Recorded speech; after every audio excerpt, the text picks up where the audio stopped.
Hi, I'm Kenneth Wingard from Homemade Simple, and I'm going to give you 5 tips for painting the exterior of your house. Painting the exterior of a house, it's like everyone seems to think that's this big daunting task and you need to call in professionals and it costs a fortune. It's really, really simple, and it can save you a ton of money if you do it on yourself. All right. The steps are easy. Number 1, you want to make sure you do it early, before the paint starts to blister, before you have raw wood. It's one of those things where if you do it early, it'll be a lot easier and save you a lot of money. Step number 2, make sure you clean the house. You have a couple of options. You can use a power washer, but if you don't have one or you don't want to wait for it to dry, it's just as good to use a stiff-bristled brush. Awesome. Number 3, you want to finish your prep. You want to get rid of any nails that are sticking out or exposed nail heads. You have 2 options, but this one is far enough out. I can just take a hammer,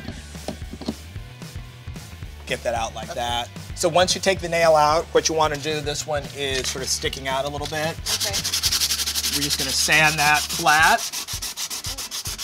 And then we'll just put a little bit of caulk right in there to make sure that's all sealed up.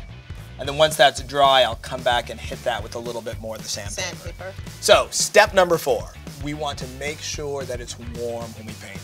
It has to be warm? Well, if it's below 50 degrees, the paint's not going to flow right, it's not going to adhere right. You don't want it to be over 85 degrees or so. So that's sort of 50 or 60 to like 70, 75.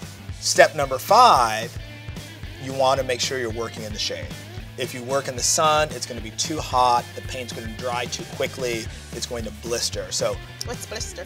Blister, it's just like it sounds, like when the paint and air will get underneath and it will start to like bubble like up, the bubble up thing? and then it's going to peel off, right? So check your house before you paint, like a couple days before, see how the sun moves, and plan your work schedule so you just stay in the shade, because the paint needs to cure and dry at a natural rate.